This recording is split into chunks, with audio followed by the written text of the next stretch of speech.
What's up guys, it's Unders, and in this video I'm going to show you how we can turn any sound into a sweeping riser in FL Studio. Sponsor Distrokid. Distrokid is a music distribution service and the best way to get your music out to all of the modern streaming services fast, efficiently, and within an independent artist's budget. Check out the description below for a discount today. Okay, so for this tutorial, we're going to need some kind of percussive sound. We can use any of the default ones that come with FL, and that's what we're going to do here. But if you want to use any of your other samples, this will work as well. What I'm going to show you is a technique to take something like a short percussive hi-hat or a crash cymbal and turn it into a big, long, sweeping riser sound. Let's jump into FL Studio and get started. Okay guys, so let me show you how we can use any pretty much percussive sound to turn it into like a nice build-up whooshy riser nice and easily. So we can use any of the default sounds that come in FL Studio to do this, and that's what we're going to do now. You can use any sample and the theory will work with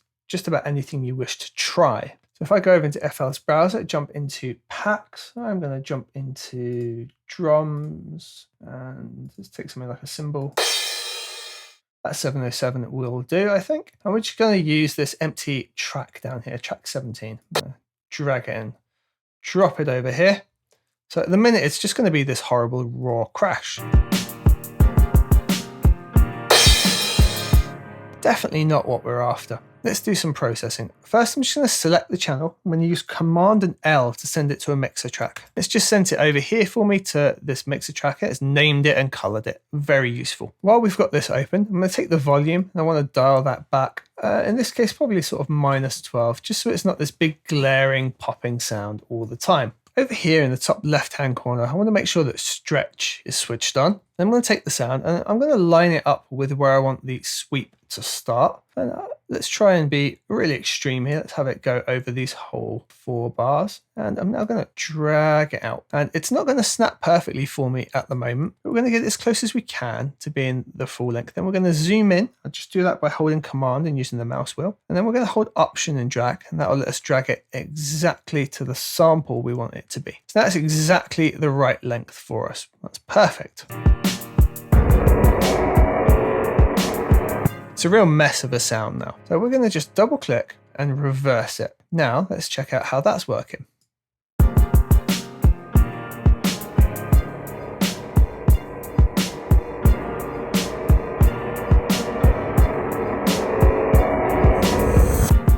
All right, we're kind of getting there.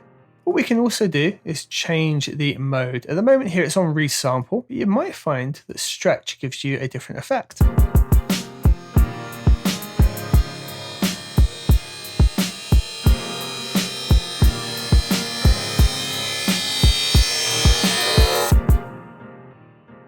We can try some of the other options in there and decide what we like. And I'm also going to look to then pitch it up 1 octave, which is 1200 cents on here.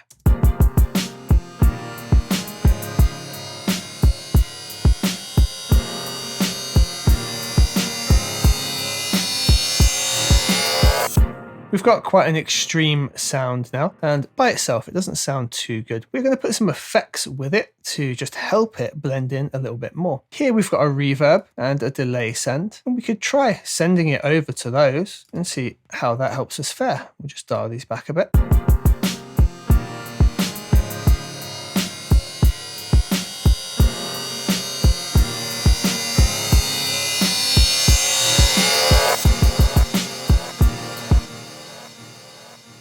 That gives us quite a cool feeling to it, but it's still a bit harsh. So on the track itself, we're just going to take an EQ, and we can just do that by highlighting the track, pressing F8. And we're just going to grab the fruity EQ, parametric EQ2 there. And we're going to use this to take out some of those harsh tones. If you're struggling finding where they are, look at the visualizer and you'll see where they pop up.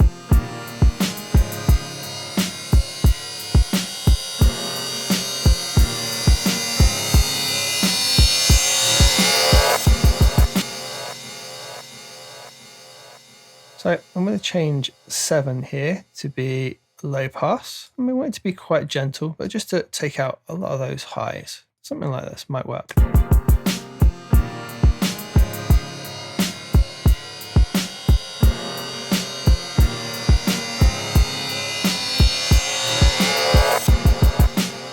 Now where it becomes a little bit too much, we're going to use point number 6 here just to raise up, and I want to just highlight it, and wherever it's really unpleasant, we're then going to make that a dip like this.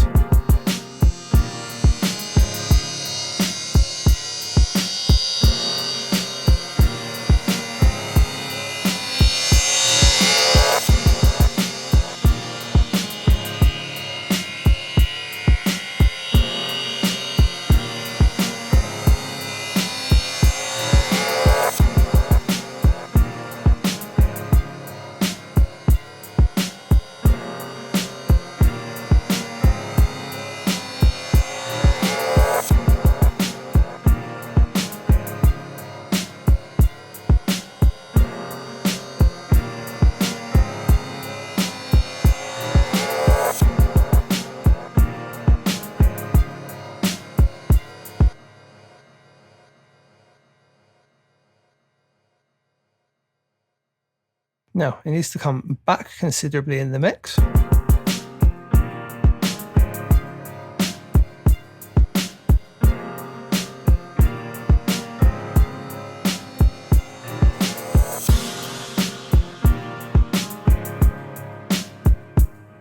And we've very simply taken a completely random sound and made it into a riser. Now, something I would like to do is complement it with something else. So I can just take the symbol we've got here, I'll place it down below, click on the little icon just up here. We're going to make unique, give that a double click, and now we're going to reverse that as well. And we're going to let these two work together like so.